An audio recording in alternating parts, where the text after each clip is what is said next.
কি গো, এখনো রেগে আছো? হ্যাঁ, রেগে আছি, আর রান্নাও করিনি।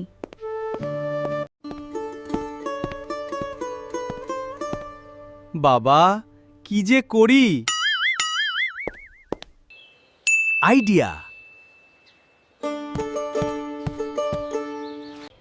কি গো, তোমার রাগ কমার জন্য আমার কাছে একটা দারুণ উপায় আছে। এই দেখো। কি হলো? এত রেগে আছো কেন? এ বাবা, না না, কি যে বলছেন। আচ্ছা দিদি, বলো তো, আমার মায়ের বয়স 55 পার হলো, কি ব্যবহার করা উচিত? তাহলে ভালো হলো বলো কথা বলে।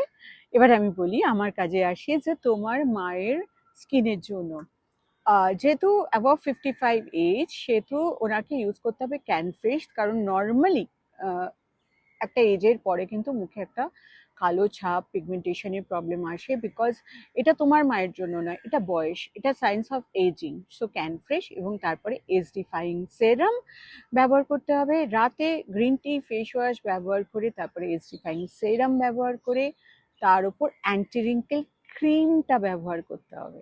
আর সকালবেলা বেরোনোর সময় সানস্ক্রিন ইউজ করতে হবে ক্যানফেয়ার 30।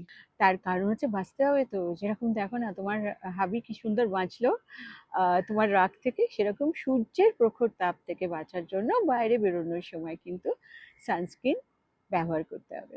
আমার মনে হয় তোমাদের সঙ্গে আবার খুব তাড়াতাড়ি দেখা হবে। আজকের মতো কিন্তু টাটা। তোমরা একটু ঝগড়াটা তাড়াতাড়ি ঠিক করে ফেলো। আর রেগে থেকো না কিন্তু। এত ভালো উপহারের পর আর রেগে থাকা যায়? সেই ছোটবেলা থেকে সৌমি স্ক্যান প্রোডাক্ট ব্যবহার করি। ধন্যবাদ দিদি, যা বাঁচালেন।